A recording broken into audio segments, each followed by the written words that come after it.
Quiconque a déjà loué un logement sait que cela peut être parfois vraiment pénible. Mais quelles que soient vos plaintes concernant votre appartement, je parie qu'il est loin d'être aussi horrible que ces endroits. Alors suivez-moi et bouchez-vous le nez car nous allons visiter certains des logements les plus petits, les plus malodorants et les plus horribles du monde.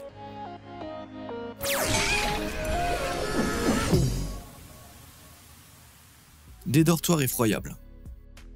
Entre fêtes endiablées et études intensives, la vie dans un dortoir étudiant peut être à la fois la meilleure et la pire des expériences.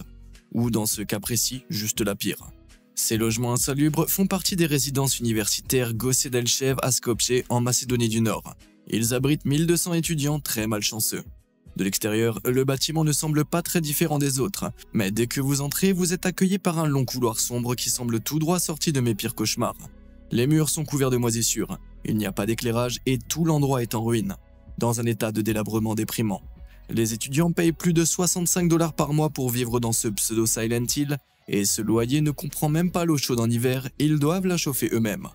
Mais ça n'a pas toujours été le cas. Dans les années 70, lors de sa construction, chaque centimètre carré avait été conçu pour offrir aux étudiants la meilleure qualité de vie possible. L'architecte Georgi Konstantinovski avait même remporté un prix pour son travail. Alors qu'est-ce qu'il s'est passé? Eh bien, au fil des décennies, l'indifférence des responsables universitaires et le manque criant de personnel ont fini par mener l'horreur que nous connaissons aujourd'hui. Ouais, la seule chose qui distingue Gosse Delchev du véritable Silent Hill, c'est l'absence de monstres, à moins que vous ne comptiez les étudiants bien sûr. Le pire propriétaire que je n'ai jamais vu. Quiconque a déjà loué un logement sait à quel point les propriétaires peuvent être frustrants. Give me rent. Mais je ne parie qu'aucun des vôtres n'a été aussi horrible que celui qui loue cette abomination. Un couple sans le sou qui avait passé les dernières nuits dans son camion n'en croyait pas ses yeux lorsqu'il a vu une annonce pour un appartement très bon marché à White Rock au Canada. Il n'y avait pas de photo, mais seulement 790 $ américains par mois, soit environ la moitié du prix moyen dans le quartier. Cela valait le coup d'aller voir, non? Eh bien, lorsqu'ils ont visité les lieux, ils ont eu le choc de leur vie. Avant même de rentrer, il était évident que quelque chose n'allait vraiment pas. Et une fois à l'intérieur, c'était encore pire. L'endroit avait été complètement saccagé par des squatteurs, recouvert de graffitis et rempli de détritus du sol au plafond. Et le comble, c'est qu'après leur avoir fait visiter cette ruine, le propriétaire a quand même essayé de leur soutirer 1000 $ pour qu'ils emménagent. Sans surprise, ils ont refusé. Ce qui est le plus surprenant cependant, c'est le nombre de personnes qui publient des annonces pour des logements inhabitables. Bien sûr, le dernier était atroce, mais cette cabane à Santa Fe n'a même pas de mur ni de toit. Et elle est toujours proposée à 1200 $ par mois. Je suppose qu'elle est équipée de cette chaise longue très stylée. Austère à Hostel. La Géorgie est peut-être l'état des pêches. Avec un loyer d'un peu plus de 970 $ par mois, ce taudis miteux situé dans la ville d'Hostel coûte environ 400 $ de moins que la moyenne locale. Cette moyenne correspond toutefois à un logement 4 fois plus grand, et espérons-le sans excréments partout sur le sol. Ouais, j'espère vraiment que l'ancien locataire avait un chien. La salle de bain soulève toutefois d'autres questions plus troublantes, comme pourquoi la lumière est-elle en couleur rouge inquiétante? Et si je m'endors sous la douche, aurais-je encore mes reins à mon réveil? Peut-être vaut-il mieux aller chercher ailleurs à Hostel. N'importe où ailleurs serait mieux que cet endroit. Mais étant donné que vous avez 2 fois plus de chances d'être agressé à Hostel que dans le reste du pays, je passerai mon tour. Il y a peut-être un autre hostel où vous pourriez séjourner. J'espère que votre situation n'est pas aussi mauvaise que ce que nous avons vu jusqu'à présent. Mais si c'est le cas, je peux au moins vous aider à la surmonter. Pour vous remonter un peu le moral, il vous suffit de cliquer sur j'aime et s'abonner pour recevoir toutes mes nouvelles vidéos dès qu'elles seront mises en ligne. C'est fait? Alors continuons la visite. Le refuge d'Harry Potter. Soyez honnête, quand vous étiez enfant, vous rêviez d'aller à Poudlard. Moi, c'est toujours le cas. Mais même si cela n'arrivera jamais, vous pouvez toujours devenir Harry Potter d'une autre manière, en payant 475 $ par mois pour cette armoire sous l'escalier à Londres en Angleterre. J'en suis pas sûr, mais il est peut-être encore pire que le placard original sous l'escalier. Vous serez le garçon qui a survécu, certes, mais vous vivrez dans une pièce exiguë et cachée dans un entrepôt partagé par 8 autres personnes qui aiment apparemment faire la fête. Ne vous attendez donc pas à dormir avec ces types qui montent et descendent les escaliers à toute heure. Probablement pour se consoler, le locataire actuel a fait tout son possible pour rendre son repère humide plus accueillant. Mais toute la dentelle, les étoiles et les pompons du monde ne peuvent cacher le fait que cet endroit est moins magique qu'une jambe cassée à Noël. Croyez-le ou non, ce n'est pas la seule fois qu'une personne à Londres a essayé de louer un placard sous un escalier. En 2015, Alex Lomax, 23 ans, a visité une chambre très similaire qui coûtait la modique somme de 675 $ par mois, soit 200 $ de plus. Et si vous pensiez que c'était exorbitant, un placard encore plus petit ailleurs dans la capitale britannique était proposé à 5300 $. Pour ce prix, il vaut mieux qu'il soit livré avec une version bon marché de Ringo Starr.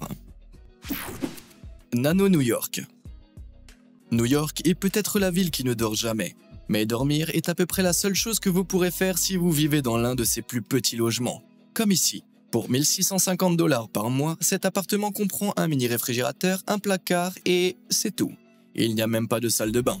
Lorsque l'agent immobilier Cameron Knowlton a essayé de louer ce minuscule logement sur Facebook, il a été littéralement descendu en flammes sur internet, à tel point qu'il a changé de tactique et l'a intégré à une série sur TikTok consacrée aux pires locations.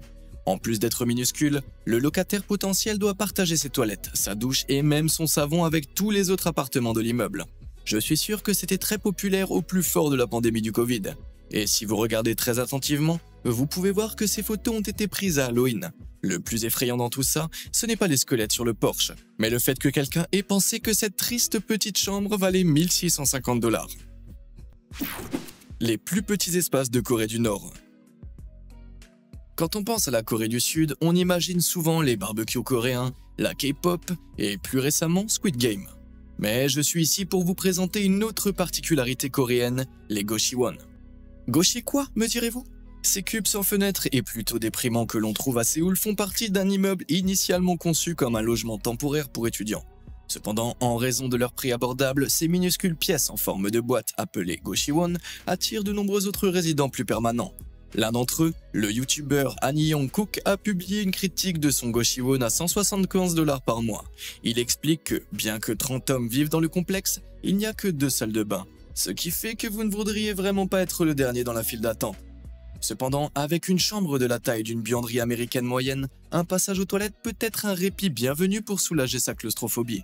Regardez, sans bouger les pieds, il peut toucher ces 2 murs avec une seule main. Ouais, c'est ce qu'on appelle un endroit vraiment lugubre. Kilburn le rabat-joie. Bon, imaginez un studio entièrement meublé avec une cuisine ouverte, des hauts plafonds et une décoration lumineuse. Vous voyez le tableau? Cool, parce que je parie que ça n'a rien à voir avec cet appartement situé à Kilburn à Londres. Incroyable mais vrai, c'est exactement la description qu'en a faite le propriétaire dans son annonce. Il compte 2 pièces au total, mais la salle de bain n'est accessible qu'après avoir enjambé un lit pliant crasseux. Mais quelle salle de bain! Vous pourriez presque vous asseoir sur les toilettes sans que le lavabo ne vous gêne au niveau des hanches. Presque quoi. Et pour seulement 700 $ par mois, ce petit espace crasseux pourrait être à vous. Mais ne vous inquiétez pas, si cet endroit ne vous plaît pas, il y en a d'autres. À quelques kilomètres à l'est, vous trouverez un autre appartement qui pourrait vous convenir, pour la modique somme de 1200 $ par mois. On s'attendait à ce que cet endroit soit nettement meilleur que le précédent. Et je suppose que c'est le cas si vous trouvez que l'emplacement de la douche est pratique plutôt que complètement ridicule.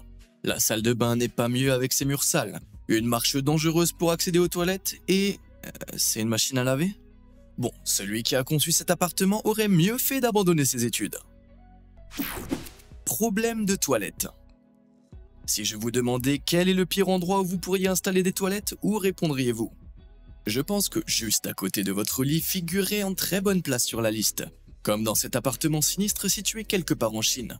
Vous feriez mieux d'espérer que la chasse d'eau fonctionne, sinon vous devrez essayer de dormir à quelques centimètres seulement de votre charge malodorante et pleine de matière fécale. Ou dans le cas de cet appartement encore plus petit, à quelques centimètres seulement. Bon sang, vous pourriez littéralement rouler hors du lit et vous retrouver le visage couvert d'excréments si vous étiez vraiment malchanceux.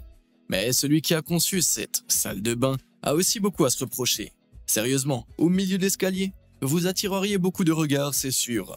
Si vous préférez une approche un peu plus discrète, ces toilettes perchées pourraient bien être la solution. Personne ne pourra vous voir en descendant les escaliers.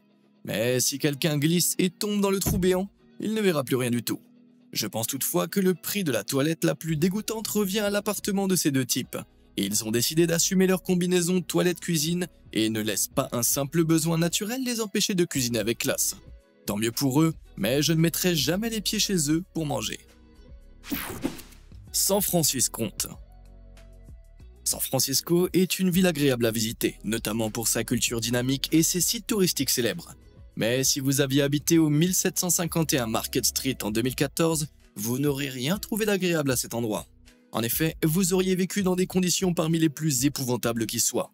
Les plafonds couverts de moisissures tombaient en ruine, les charpentes étaient infestées de punaises de lit et pire encore, des taches de sang maculaient les murs et les escaliers. Et pour couronner le tout, les habitants de ce véritable cauchemar payaient jusqu'à 2000 $ par mois pour vivre là. Et s'ils ne payaient pas cette somme exorbitante à temps, eh bien, ils étaient brutalement harcelés par leurs propriétaires qui entraient chez eux à 7h30 du matin et exigeaient de l'argent. Ces mêmes propriétaires refusaient également de réparer les problèmes insensés de la propriété. Sans surprise, 40 locataires excédés se sont regroupés et les ont poursuivis en justice pour 10 millions de dollars. Ce qui, à mon avis, n'est toujours pas suffisant. Prends l'argent et cours n'a jamais été une expression aussi appropriée. Placard claustrophobe. Ah, Londres, la ville du fish and chips, de la reine et de vous. Si vous êtes prêt à payer 220 $ par mois pour vivre dans un placard, bien sûr. Oh, pardon. Dans un adorable petit loft aménagé. Comme le dit l'annonce, la surface au sol peut à peine accueillir un matelas simple, et vous pouvez oublier les hauteurs sous plafond. Cette étagère glorifiée mesure à peine 60 cm de haut. Il faut grimper à une échelle pour atteindre la porte, si on peut appeler ça une porte. Et une fois à l'intérieur, bon, au moins il y a des draps fraîchement lavés.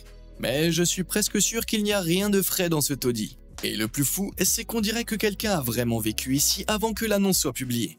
Et apparemment, il a survécu grâce à un régime nourrissant à base de ketchup et de flocons d'avoine. Miam.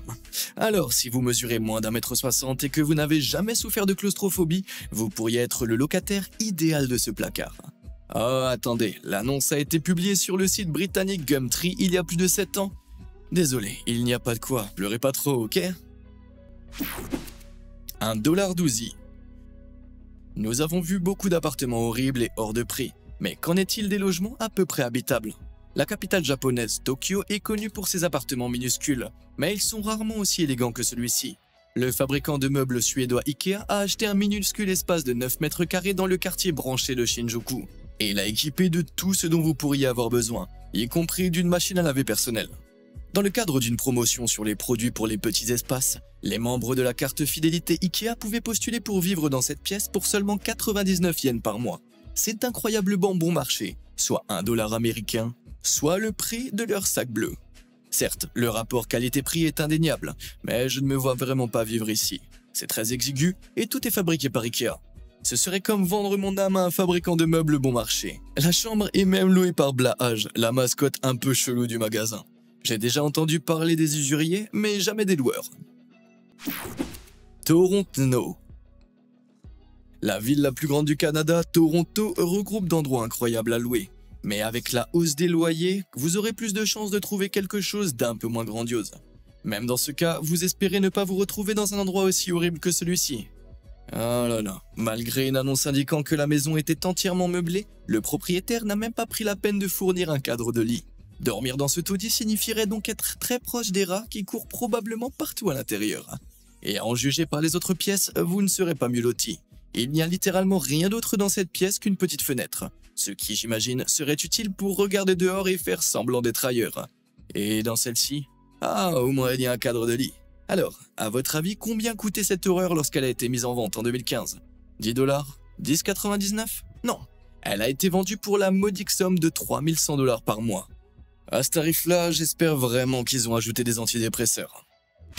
La maison hantée. Tout le monde aime les maisons qui ont une particularité unique. Vous savez, une cheminée en marbre, des poutres apparentes, un arbre qui traverse les murs. Attendez quoi ? Ouais, cette propriété londonienne était allouée pour plus de 500 $ par mois en 2014, malgré l'énorme progression à travers le soi-disant salon et les murs.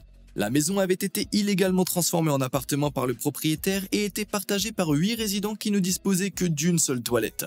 Pire encore, l'électricité était fournie dans toute la propriété par des câbles qui avaient été percés à l'intérieur de l'arbre. Croyez-le ou non, ce n'est pas très sûr. Un électricien venu évaluer les lieux est même allé jusqu'à dire que c'était le site le plus dangereux qu'il ait vu en 35 ans. Je me demande vraiment comment quelqu'un a pu accepter de vivre là-bas, car c'est pas comme si on pouvait cacher un arbre gigantesque.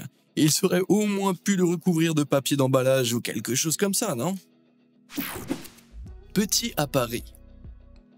Si vous avez regardé la série Netflix Emily in Paris, vous vous souvenez peut-être des chambres de bonne. L'appartement spacieux présenté dans la série n'a toutefois rien à voir avec les chambres de bonne réelles. Plus exiguës que confortables, ces mini-habitations se trouvent souvent au dernier étage d'immeubles parisiens hors de prix et étaient autrefois occupées par les domestiques. Aujourd'hui, les propriétaires les louent à des personnes à la recherche d'un logement bon marché. Celle-ci, par exemple, a été mise en location il y a quelques années pour environ 225 $ par mois. Et oui, il s'agit bien d'une salle de bain-cuisine. Parce que nous avons tous envie de faire des crêpes quand nous sommes assis sur les toilettes, non? L'hygiène n'était manifestement pas la priorité du concepteur. Certaines chambres de bonne étaient même 10 pieds carrés plus petites que celle-ci.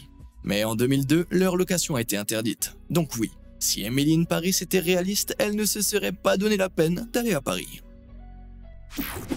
Chambre boxy. Quand on pense à un manoir anglais, on imagine généralement un intérieur rempli de lustres majestueux, de tapis somptueux et de rideaux soyeux. Mais je parie que vous ne vous imaginez pas ça.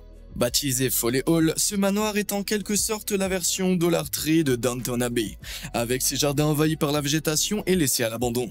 Cette demeure autrefois luxueuse a été transformée en foyer pour étudiants étrangers dans les années 1940, puis divisée en une multitude de minuscules appartements vraiment minuscules, comme celui-ci où quelqu'un a pris une cuisine déjà pitoyable et y a installé un lit. Cette chambre à coucher à peine crédible est proposée à 800 $ par mois, ce qui est beaucoup trop cher pour un débarras amélioré. Mais je suppose que sa proximité avec l'université de Reading en a fait un bien immobilier très convoité par certains étudiants qui ne veulent vraiment pas de colocataires. Écrasé à Saint-Pétersbourg. La Russie a la réputation d'être un pays assez fou, et essayer d'y trouver un endroit décent où vivre peut vous rendre tout aussi fou. Dans la ville animée de Saint-Pétersbourg, la somme étrangement modique de 120 $ par mois peut vous permettre de louer un studio. Si votre définition de studio est un KGB sans fenêtre dans un vieil entrepôt. Le lit est coincé entre des tuyaux d'eau et un radiateur qui a l'air douteux. Donc au moins vous n'aurez pas froid, surtout si ce truc prend feu. Quant aux toilettes, eh bien, regardez en haut. Bon sang, utiliser ce piège mortel serait déjà difficile dans le meilleur des cas, mais imaginez après un bon gros curry bien chaud. Un mauvais mouvement intestinal et vos excréments ne seraient pas les seuls à s'écraser sur le carrelage en contrebas. Pour ajouter à ce mépris flagrant pour la sécurité, il y a un micro-ondes et un fer à repasser juste en dessous de la douche. Donc, si vous ne tombez pas prématurément, que ne vous inquiétez pas, vous pourriez toujours vous électrocuter. Cube exigu. Quand j'étais enfant, j'adorais mon lit superposé, principalement à cause du petit repère sympa que j'avais aménagé en dessous. Ce studio londonien à 1000 $ par mois a toutefois poussé le concept encore plus loin. Le lit surélevé est toujours là bien sûr, mais en dessous il y a bien plus qu'un simple repère d'enfant. En fait, presque tous les équipements de la pièce se trouvent là. La cuisine exiguë offre juste assez d'espace pour ouvrir la porte du four, et un réfrigérateur et une machine à laver y sont également entassés. Et si vous vous demandez où se trouvent les toilettes, regardez à droite, toute la cabine est également sous le lit. C'est comme si quelqu'un avait pris un appartement de la taille normale et l'avait jeté dans une de ces machines à cubes pour voiture. Bon, je dois toutefois admettre que c'est assez impressionnant. Et celui qui l'a conçu devait être du même avis. Regardez l'emplacement du canapé. Qui a besoin d'une télévision quand on peut s'asseoir et s'émerveiller devant les merveilles de sa cuisine-toilette-lit? À quelques kilomètres au nord-est, un appartement encore plus petit a été mis en vente. Cette masure était proposée à peu près au même prix et fait passer le cube pour un luxe. Où est le frigo? Sous ce matelas miteux? Si vous ne pouvez pas conserver vos aliments plus d'une journée, vous pouvez toujours choisir de vivre ailleurs à Londres, comme dans ce charmant petit loft aménagé. Il y a bien un frigo, mais il semble avoir été payé au prix fort de tout le reste. Franchement, c'est quoi ça? Un lit pour les fourmis? Capsule compacte. Si vous vous rendez un jour dans le quartier de Shinbashi à Tokyo, au Japon, vous tomberez peut-être sur cet immeuble extrêmement étrange. Il ressemble à un empilement de machines à laver de 13 étages, mais il s'agit en réalité d'un immeuble résidentiel méga bizarre appelé Nagakin Capsule Tower. La tour est composée de 140 minuscules appartements, ou capsules, chacune pouvant être retirée et remplacée de sorte que l'ensemble peut grandir et changer comme une plante. Du moins, c'est l'idée. En réalité, aucune de ces capsules n'a été remplacée depuis l'achèvement de la tour en 1972. Et aujourd'hui? Eh bien, elle est promise à la démolition car elle est truffée d'amiante. Ce projet a donc bien marché. Malgré tout, 20 des capsules les moins contaminées sont toujours louées environ 600 $ par mois. Et pour ceux qui aussi installés, bien sûr. Chaque capsule mesure environ 9 mètres carrés et était à l'origine équipée d'un mur d'appareils électroménagers rétro qui auraient parfaitement trouvé leur place dans un vaisseau spatial. Cependant, la plupart des capsules ont depuis été modifiées, avec des installations d'éclairage et toutes sortes d'autres aménagements farfelus. Ah, et au cas où vous trouveriez ça plutôt cool, écoutez-moi bien. Même si vous parvenez à éviter l'amiante, le bâtiment n'a pas d'eau chaude et vous vivrez dans une anxiété permanente en raison de la menace imminente de démolition. Le seul endroit où il y a de l'eau chaude, c'est la salle des poubelles. Et pour prendre une douche là-bas, ça me semble être un délire un peu trash. Voilà, c'est déjà la fin de notre terrible visite. Quel est le pire endroit où vous ayez jamais vécu? Et est-ce qu'il était aussi horrible que cela? Dites-le moi dans les commentaires ci-dessous, et si vous avez des photos, c'est encore mieux. Envoyez-les nous, on fera peut-être une prochaine vidéo avec vos pépites. Bon, comme d'habitude et jusqu'à la prochaine fois, merci de nous avoir suivis.